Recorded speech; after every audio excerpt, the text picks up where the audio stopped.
Graça e paz, meus irmãos. Amém? Louvado seja o Senhor por essa manhã tão especial. Para mim é uma alegria, uma honra, mais uma vez compartilhar a palavra de Deus. A última vez que ministrei a palavra foi na casa, na Igreja Batista do Avivamento, no ano passado. E me alegra o coração mais uma vez estar com vocês, queridos. Uma satisfação enorme. Dizer que pregar depois do Samuel, pastor Samuel, é um desafio, né? Ontem, quem estava ontem lá, na Igreja Batista do Avivamento, vendo Éder, né? Só. Isso. E olha, está anotado o sermão, está anotada a palavra poderosa. Para manter a chama acesa é necessário ter o quê? Fala, Samuel. Palavra, oração, jejum. Eu não vou pregar hoje como é Reverendo Éder, costume do pastor presbiteriano, um sermão expositivo. Queria ter uma conversa com os irmãos, mas em torno da palavra de Deus. Primeiro dizer que de todo o coração não me sinto digno de estar falando a irmãos tão preciosos. A minha caminhada com a aliança pastoral já quase desde o início, mas ela tem sido meio que picada, né? Esse ano Deus tem permitido estar um pouco mais presente nas reuniões e louvo a Deus por isso. Quando eu disse que não sou digno é porque ser embaixador de Cristo, ser testemunha do Senhor, do que Deus faz nas nossas vidas é uma grande responsabilidade. Esse ano Deus tem falado muito forte ao meu coração nessas questões. Em duas oportunidades que tive esse ano, sobretudo quando teve aqui a Aliança Jovem, aqui eu estive, o reverendo Éder falou assim: tem alguém aqui que tem algo para falar? Testemunhei ele depois. Eu não tive coragem de vir lá de trás.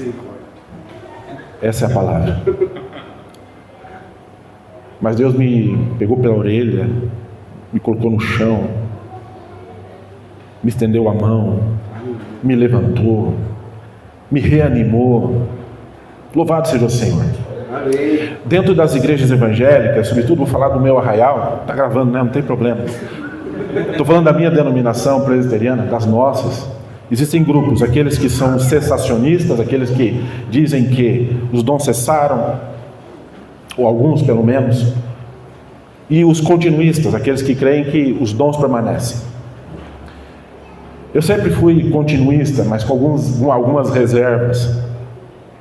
Mas esse ano Deus tem falado no meu coração, eu tenho experimentado de carismas assim tão especiais, que essa semana passada alguém perguntou para mim da minha liderança: o que aconteceu no final do culto, aquele dia que o senhor chamou a irmãzinha que está com câncer, aquela jovem, e orou por ela, e eu não entendi o que o senhor falou. Eu falei: o que é isso?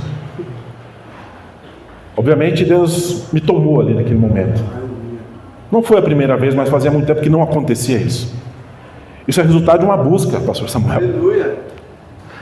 Não estou aqui me enaltecendo, estou dizendo que Deus é tão maravilhoso que usa homens como nós para a glória dele. Aleluia. Como eu e você, como Deus te usou ontem, Samuel, para a glória do Senhor. E obviamente naquele culto eu não continuei, de certa forma Deus me segurou, porque o costume nosso é tem que ter quem interprete, e é isso que diz a palavra. Mas depois eu mesmo pude falar o que Deus tinha falado no meu coração, a forma que Deus me edificou e transmitir aquela palavra, aquela jovem. Deus não estava curando ela naquele momento, mas Deus estava dando ânimo a ela, para ela lutar, para ela ter alegria no Senhor, porque o Senhor ia ser o sustento dela, e isso está acontecendo. Quem enxerga essa menina hoje, ela está rindo, parece que não está enferma. Vai começar a quimioterapia, começou essa semana, vai precisar fazer cirurgia, mas um ânimo que nos contagia. E eu então pude perceber, é de Deus. Irmãos, nós estamos há poucos dias da Páscoa, 3 semanas, talvez um pouco mais, não é verdade? Eu quero falar sobre isso. O que a Páscoa significou ou significa para nós. A Páscoa não significa, a conteúdo maior da Páscoa não é a morte, mas é a vida, é a ressurreição. Nós cremos no Cristo ressurreto, e ressurreição tem tudo a ver com avivamento. Por isso que eu fiz essa breve introdução aqui. E eu quero convidar vocês, quero ser objetivo aqui nessa manhã com os irmãos. Abra primeiramente num texto que é um texto de apoio, não é um texto básico, mas um texto maravilhoso do apóstolo Paulo, 2 Coríntios, capítulo 5. 2 Coríntios, capítulo 5, do versículo 14 ao 17.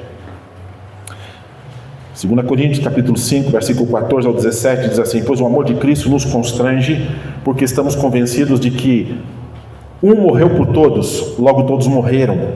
Ele morreu por todos para que os que vivem não vivam mais para si mesmos, mas para aquele que por eles morreu e ressuscitou. Portanto, se alguém está em Cristo, é nova criação ou nova criatura. As coisas antigas já passaram, eis que surgiram coisas novas, ou eis que tudo se fez novo. Esse é o texto de apoio. Eu quero ler o texto base agora com os irmãos, que para mim é uma das cartas de Paulo exponenciais. Além de Romanos, eu quero convidá-los a abrir em Colossenses capítulo 3, de onde eu quero conversar com os irmãos, trazer aqui algumas verdades ao nosso coração. Eu disse que não seria expositivo, mas tudo que eu vou dizer está ali retratado, então de uma forma muito simples nessa manhã, para a glória de Deus. Colossenses capítulo 3, do 1 ao 4. Colossenses 3, do 1 ao 4. Diz assim: portanto, visto que vocês ressuscitaram com Cristo, busquem as coisas que são do alto, onde Cristo está sentado à direita de Deus. Mantenham o pensamento nas coisas do alto e não nas coisas terrenas, pois vocês morreram e a sua vida está escondida em Cristo, em Deus. Quando Cristo, que é a sua vida, for manifestado, então vocês também serão manifestos com Ele em glória. Deus e Pai, Tua palavra foi lida. Nós poderíamos sair aqui desta manhã, Deus, já irmos para as nossas lutas, prontos para o dia do Senhor. Amanhã é um dia especial de estarmos em comunidade com a igreja do Senhor, adorando, anunciando o Evangelho, as boas novas. Poderíamos sair aqui, a palavra dita, objetiva. Já louvamos aqui, Deus, como servos do Senhor. Obrigado por tudo que aconteceu. Mas, Pai, em nome de Jesus, o Senhor sabe da minha... Senhor Deus, pequenez. Eu quero me humilhar diante do Senhor, diante dos meus irmãos, pastores, colegas, irmãos em Cristo, que temos não aprendido a amar, mas nos amamos em Cristo. Pai, fala o meu coração, o coração do teu povo, como tem acontecido nos últimos dias, em nome de Jesus. Amém. Irmãos, dentro da teologia cristã, e eu quero dizer aqui mais da minha linha, digamos, teológica, tem uma frase que é assim: o já, mas ainda não. O já e ainda não. Essa frase vem no sentido de dizer que o reino de Deus já veio, mas ainda não. Como que pode isso? O reino de Deus veio através da vinda de Cristo, da sua ressurreição. O reino foi implantado. E ele continua sendo plantado. Ele continua sendo transmitido. Ele continua sendo vivenciado até a volta dele. E lá, a consumação final. Não é verdade? Acredito que a maioria de nós, pastores, entendemos isso, e de fato é isso que a Bíblia diz a nós.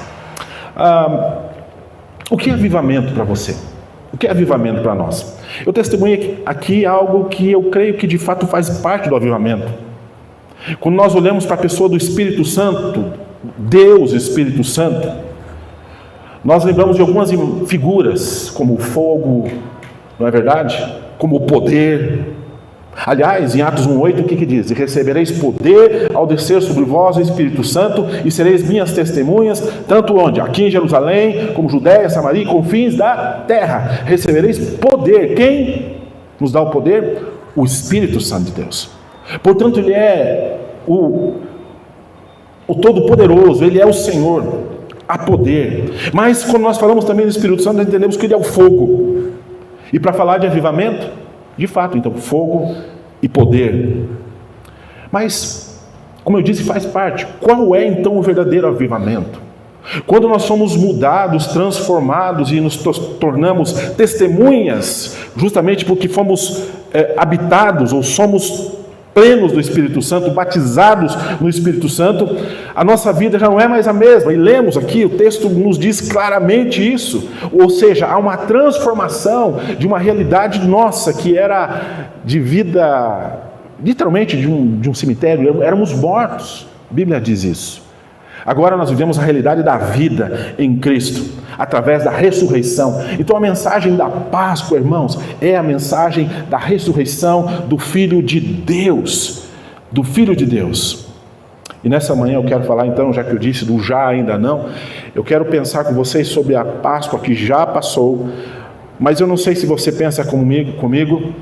Quando a gente vivencia o Natal, nós trazemos mensagens de Natal, né? Pregamos Isaías, a vida, o nascimento de Jesus, obviamente, mas janeiro ninguém fala mais do Natal. Fevereiro, menos ainda. A Páscoa não é diferente. Não falamos mais sobre isso. No entanto, a Páscoa é a data mais importante para nós. É a ressurreição de Jesus. E devemos ser habitados desta vida de Cristo todos os dias em nossa vida. Então, o já e ainda não, eu coloquei um tema mais ou menos assim, que a Páscoa é o futuro que já começou. Em Cristo. Como assim? Eu espero que nós consigamos compreender. A carta de Paulo aos Colossenses, ela é tremenda, é maravilhosa, como a de Romanos. Gosto muito de estudar a carta de Paulo aos Romanos, até que preguei a primeira vez em Paulo aos Romanos. Mas a carta de Colossenses ela é tão linda, tão especial, que ela é um cântico.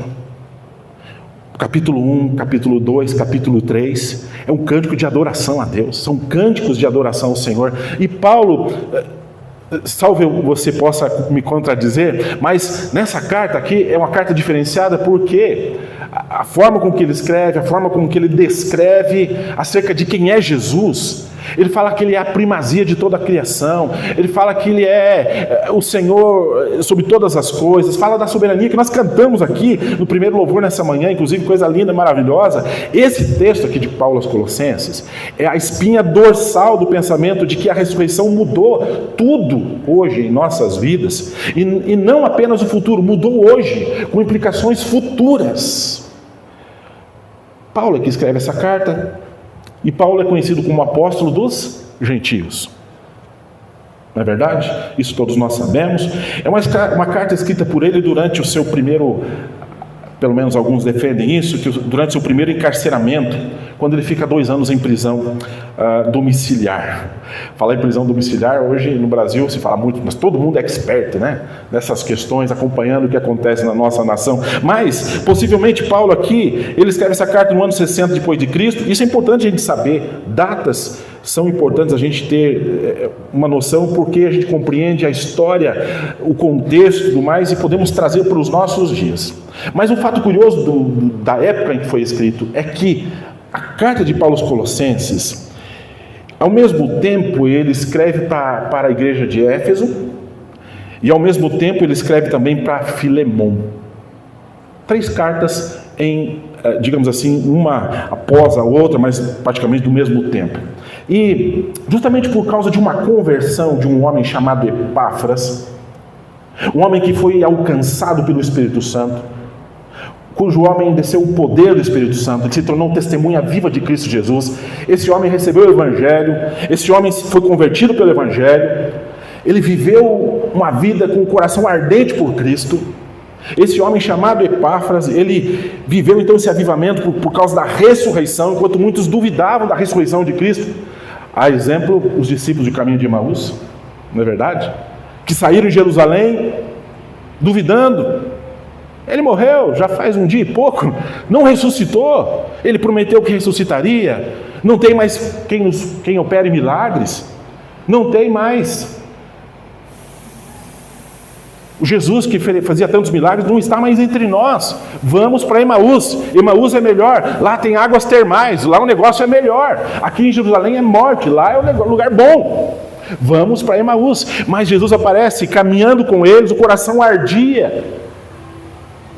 Não vou contar o final da história. Nós já sabemos ao final. Vou continuar esse texto, obviamente. Mas esse homem chamado Epáfras, que eu estava mencionando, ele viu na igreja de Colossos algumas heresias.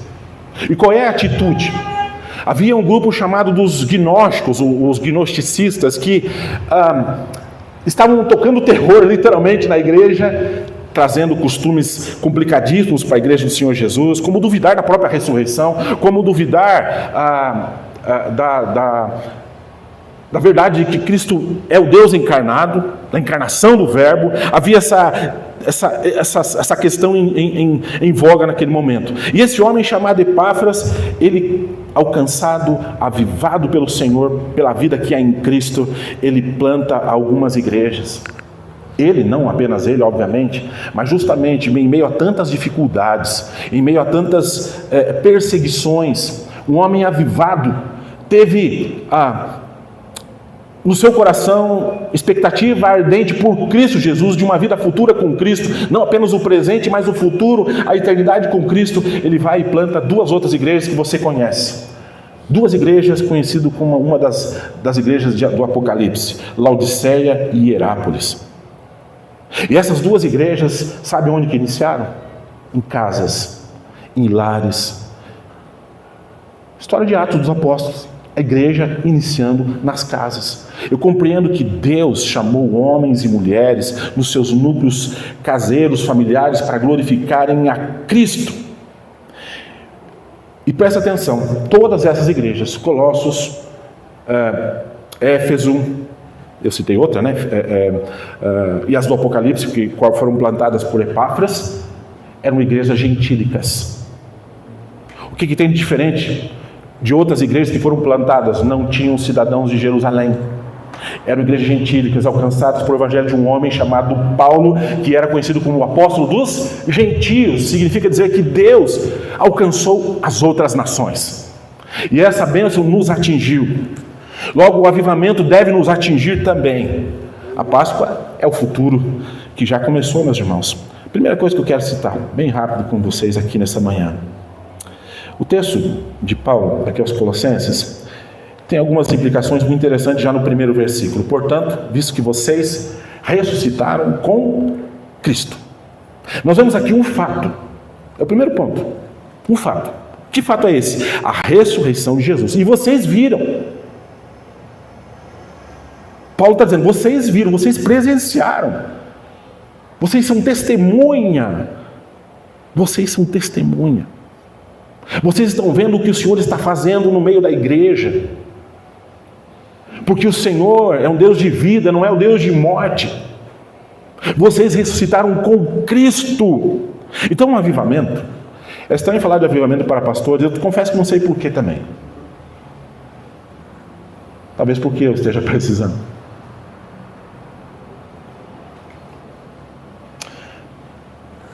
Abri um parênteses aqui, 1 mês e meio atrás eu preguei na igreja Presidente Telêmaco Borba. Deus tinha me dado no coração, eu ia pregar uma mensagem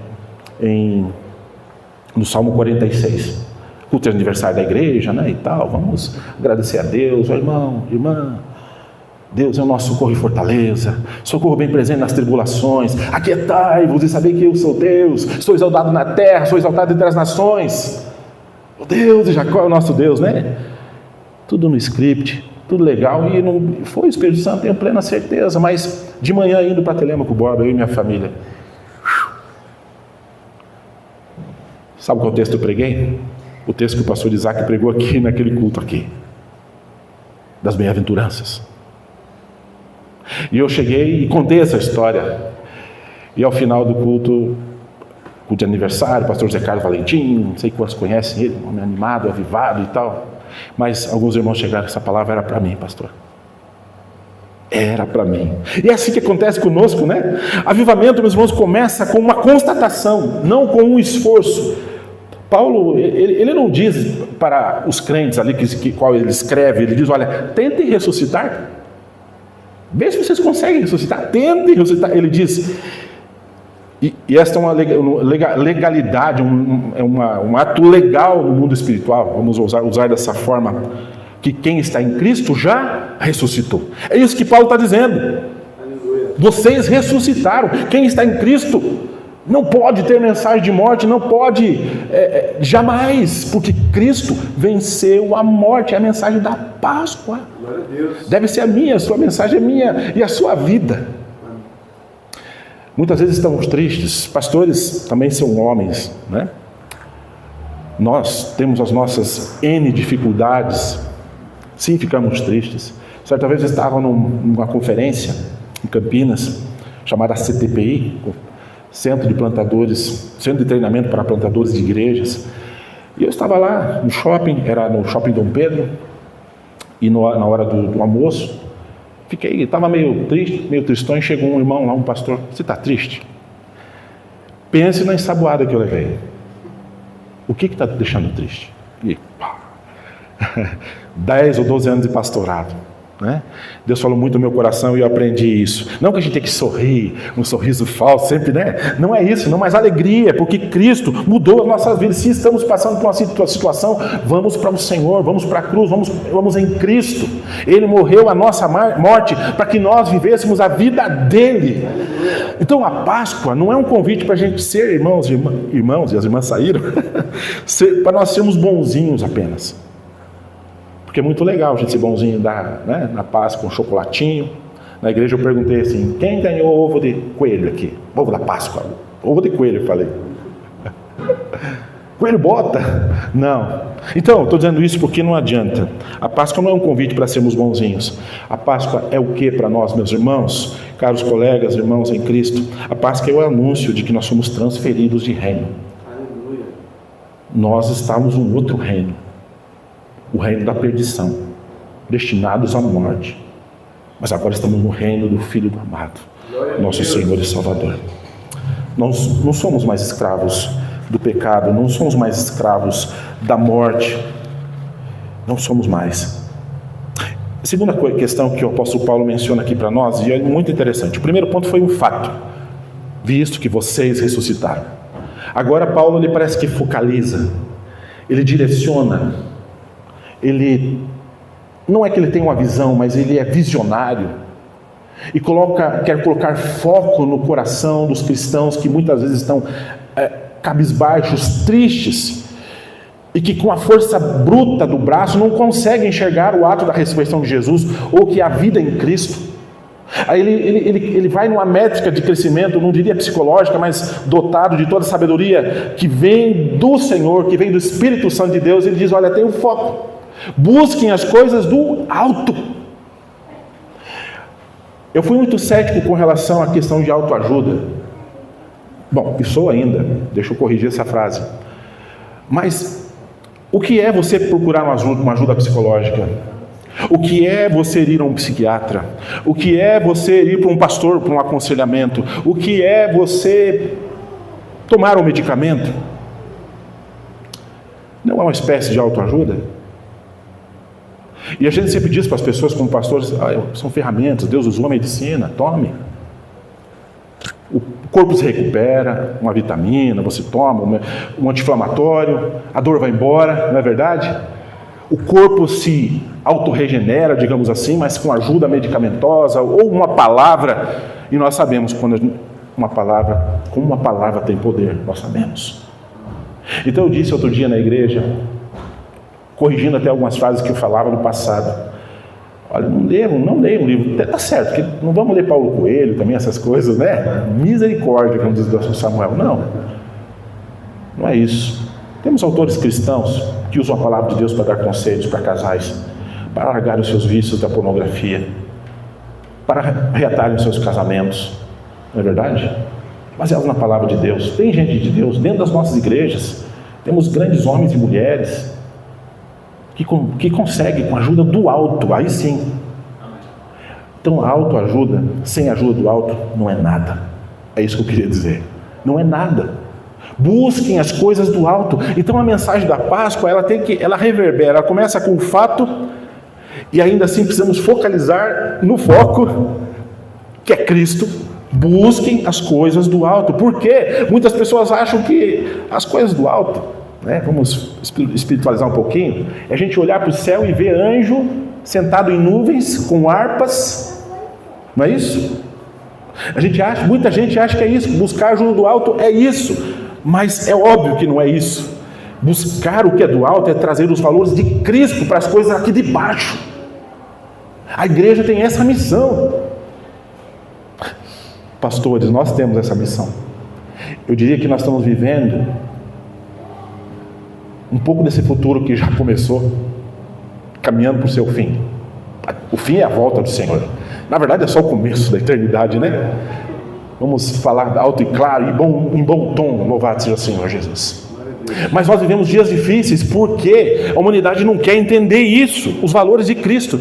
Então nós temos uma missão gloriosa, não é em glória não, mas gloriosa, de proclamarmos as virtudes de Cristo e dizermos às pessoas que elas podem sim, justamente porque Cristo ressuscitou, Ele nos deu livre acesso ao trono da graça do Senhor, porque o véu do templo se rasgou de alto a baixo. Nós temos acesso e podemos, através da oração, do jejum, da palavra, Samuel, buscarmos o que Deus tem de bênçãos para nós, como a vida em Cristo, que é o bem mais precioso. Eu encontrei o bem mais precioso, cantamos aqui, nós encontramos, louvado seja o Senhor. Trazer os valores de Cristo para as coisas aqui de baixo. Nós pastores temos essa missão gloriosa, não é em glória não, é gloriosa, é gloriosa. É gloriosa, e não podemos perder isso, esse foco de que cumprir isso, em cumprindo isso, estamos glorificando o nome do Senhor Jesus. Então, o avivamento que Deus faz conosco, faz a gente buscar as coisas do alto. O avivamento nos faz olhar para o trabalho. O avivamento nos faz olhar quando eu estou preparando um sermão e entender que quando eu estou preparando uma palavra para a igreja, aquilo não necessariamente é a minha devocional. Eu preciso ter um momento com Deus, minha vida devocional. E aí, a minha vida devocional vai reverberar no fruto do meu trabalho. Quando estou lendo um texto, me aplicando naquele texto, Deus vai usar. Isso serve para os irmãos das nossas igrejas. Buscar as coisas do alto no trabalho deles, que eles fazem em qualquer área. Professores, médicos, advogados. Ou naquela simples... Quem que falou de lavar louça ontem lá Alguém falou alguma coisa de lavar louça ontem lá na casa, na igreja, né? O avivamento nos faz olhar para o trabalho. Foi alguém que fez a abertura lá, não me lembro do nome. Exato. Então glorificar a Deus até lavando a louça para a patroa, é isso. Pequenas coisas, grandes negócios. Lavar a louça da pia. Isso é buscar também saber do alto, porque a limpeza, o acúmulo dessas coisas não é de Deus. Buscar o que é do alto é fazer o que é terreno de um jeito do céu, meus irmãos. Um jeito que é do céu. Em terceiro lugar, o texto fala de algo tão precioso.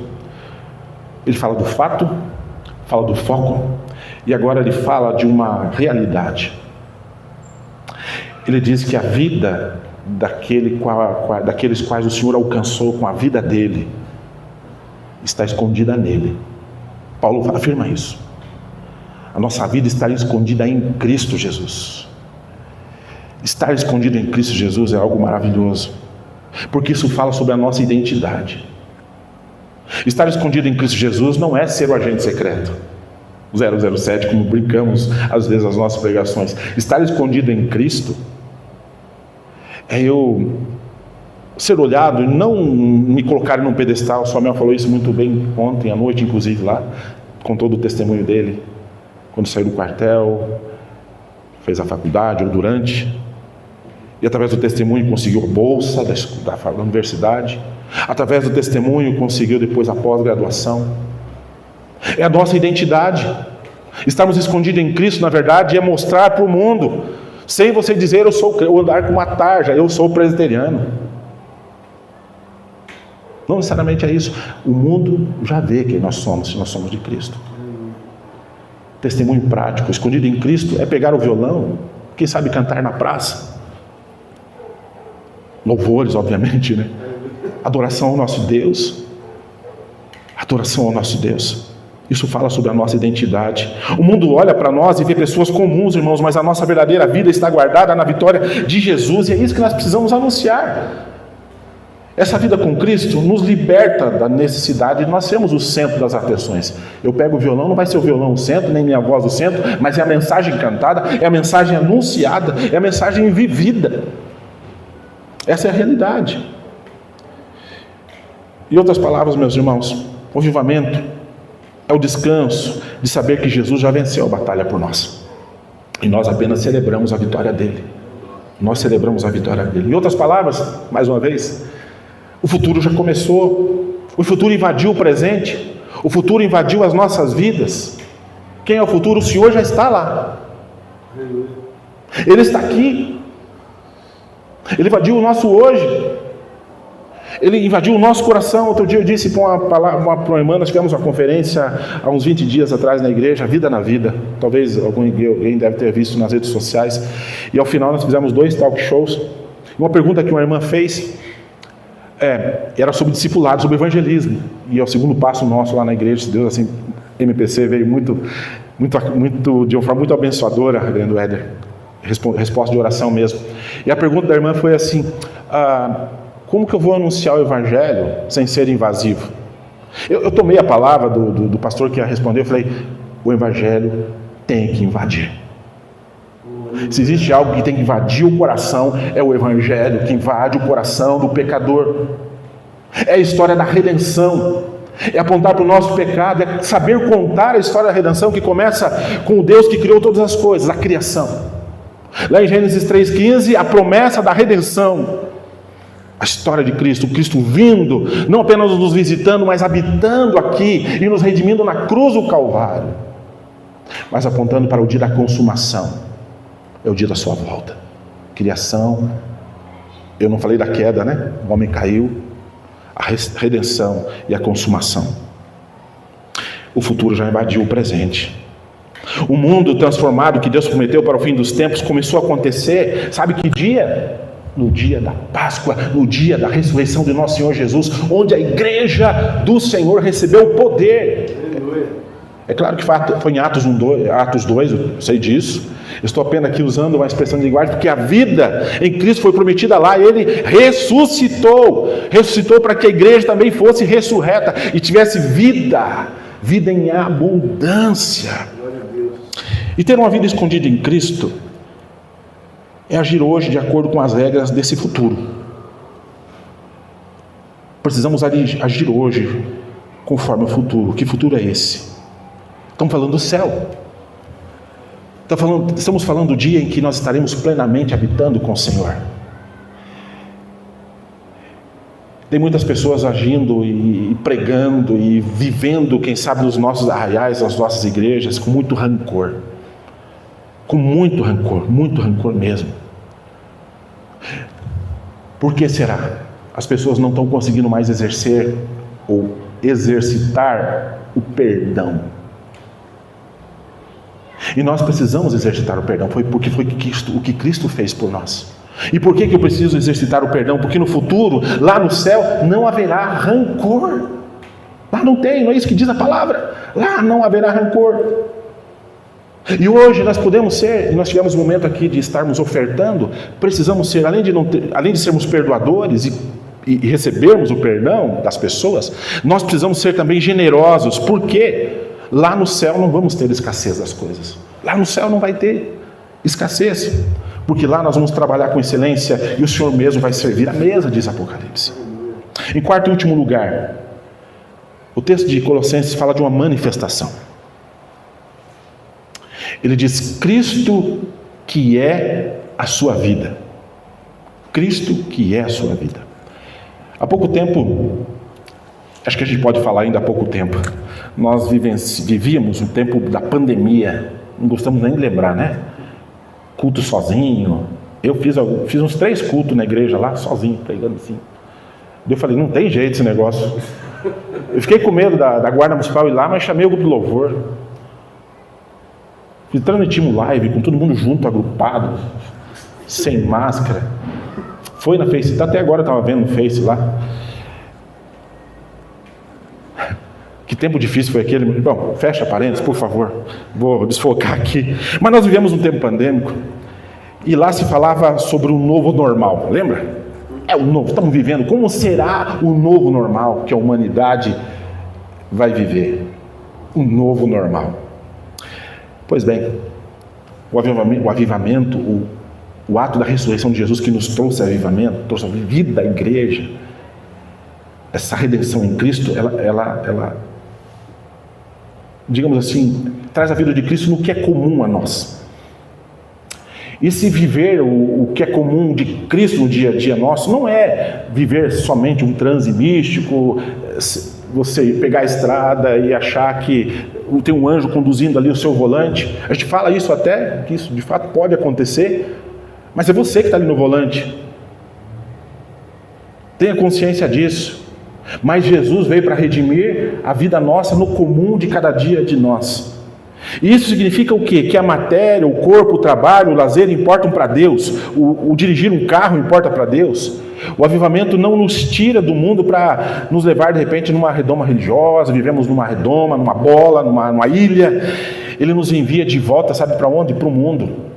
O avivamento, o sermos testemunhas conforme Atos 1:8, nos envia para o mundo, a partir de Jerusalém, casto, para o teu lar, para os grupos pequenos, para as células, para as cidades, para os cultos nas praças, nas reuniões da aliança pastoral, na prefeitura, no café na Que Delícia. O avivamento nos envia de volta para o mundo para sermos um ser humano normal, mas não tão normal assim, porque nós devemos estar plenamente cheios de Cristo Jesus. Porque o velho normal nos torna cínicos. Esse velho normal, eu estou falando da velha criatura, nos torna cínicos, nos torna céticos. Eu não creio nos dons, eu não creio na manifestação do Espírito Santo de Deus, eu não creio. Nos torna céticos, cínicos, ao ponto de nós não termos mais emoção, não termos mais nem a razão, né, para muitas coisas. Acontece algo, não vai mudar nada. Projeto Valores, não sei quantos leram aquele texto que eles mandaram lá. Alguém disse para mim, não vai dar nada. Como assim? Pastor, política é tudo igual. Juiz é tudo igual. Pastor, o ser humano não tem jeito. Nós somos igreja do Senhor Jesus. Nós temos que crer no poder que vem do alto. A Páscoa tem essa mensagem. Eu quero concluir, meus irmãos. O que a ressurreição prova para nós? A ressurreição de Cristo prova que Deus, Ele trouxe vida. E Ele trouxe vida para nós no local mais improvável. Eu achei que está na minha igreja tem uma cruz aqui. No local mais improvável. Na tumba. Ele ressuscitou de lá. Ele trouxe vida num túmulo, ele retornou a vida num túmulo lacrado. Então, um coração avivado, um coração que arde por Jesus, um coração que acredita que Deus pode transformar casamentos destruídos, um coração que acredita que Deus pode tirar vícios antigos, irmãos, vícios antigos na vida de um homem. Samuel falou ontem com testosterona. Você já lutou com isso? Já tratou de alguém nessa linha? É terrível. Não é fácil. Mas o Evangelho é o poder de Deus para a transformação daquele que crê. Um coração avivado acredita que Deus pode transformar pessoas que são dependentes químicos, que vão para as casas de recuperação. Eu sei que aqui os irmãos trabalham com isso, nós já trabalhamos. Vão lá, se recuperam, voltam, ficam 1 mês, 2 meses, 3 meses, bem, caem de volta. Mas é de Deus, volta para casa. É assim, nós temos que crer na recuperação das pessoas, porque nós não mudamos, nós atuamos, vivemos com o Evangelho, nós vivemos na base da oração, da palavra e do jejum. Eu quero concluir mesmo dizendo que nós precisamos entender que o futuro de Deus já começou. E nós fomos convidados a viver com Ele, nele, melhor dizendo, agora mesmo. Crer na eternidade. Porque no ambiente que Deus governa, nós temos que obedecer ao Senhor. Só isso. Eu vi uma palavra do pastor Luiz Hermínio outro dia, presbiteriano. Ele era, né? De origem. Mas ele encerrou a palavra dele de forma bem presbiteriana. Vou corrigir esse termo, né? Bíblica. Agora já está puxando para a brasa, né? Ele disse assim: ei, tua vida não começou no ventre da sua mãe. Não começou no ventre da sua mãe. Ela começou conforme diz Efésios capítulo 1, versículo 4 e Jeremias capítulo 1. Deus te elegeu nele antes da fundação do mundo, para que fôssemos santos, irrepreensíveis diante dele em amor. Glória a Deus. Então nós temos uma origem. Nós temos uma origem. Não é o ventre. É muito bonito de falar, né? No contexto familiar é legal isso, mas nossa origem não é o ventre, nem a família, mas sim é a vida de Deus. É a vida de Deus. Vamos orar. Pai querido, obrigado por esta manhã tão especial, pelo café tão bom que tivemos, momento de comunhão, a mesa, Pai, coisa maravilhosa que o Senhor nos permite passarmos juntos, ó Deus. Preciosos são esses momentos. Preciosos são esses momentos em conhecer novos irmãos, rever irmãos. Que maravilha, Deus. Aplique em nós a Tua palavra, de vida mesmo. O Senhor ressuscitou. O Senhor não ficou na cruz, não ficou naquele túmulo para justamente trazer a igreja escolhida pelo Senhor antes da fundação do mundo, vida eterna, avivamento, despertamento, para que caminhe até a volta do Senhor de forma feliz e eficaz, levando o Evangelho. Nos abençoa meus irmãos aqui, Senhor. Fortalece a fé de cada um, suas famílias, ministérios, igreja, para a glória do Senhor. Eu oro assim, Pai, em nome de Jesus. Amém.